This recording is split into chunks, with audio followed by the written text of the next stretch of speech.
భగవద్గీతలో 12వ అధ్యాయం భక్తి యోగంలో 9వ శ్లోకం. అథ చిత్తం సమాధాతుం న శక్నోషి మయి స్థిరం అభ్యాస యోగేన తతః మామిచ్ఛాప్తుం ధనంజయ. ఓకే అర్జున, నువ్వు నేను ముందు శ్లోకంలో చెప్పినట్టు నీ మనస్సుని నీ బుద్ధిని నా మీద ఫిక్స్ చేసి ధ్యానం చేయలేను అనుకున్నావు అనుకో, పర్వాలేదు, ట్రైన్ యువర్ మైండ్ అని చెప్తున్నారు. అభ్యాస యోగేన తతః.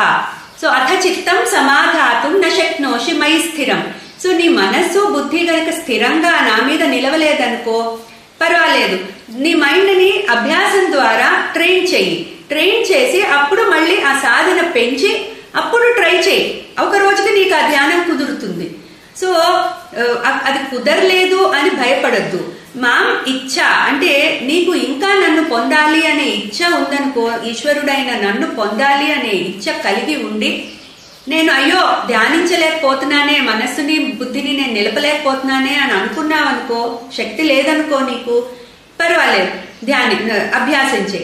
ఈ అభ్యాసంలో పార్ట్ గా మైండ్ని ఎలా ట్రైన్ చేయాలి అంటే శాస్త్రాలు చదవడం, అట్లాగే గురువుల మాటలు వినడం, తర్వాత ఎక్కువసేపు ఉపాసన అంటే ఏదైనా పూజ ఇతరితర కార్యక్రమాల్లో పాల్గొనడం.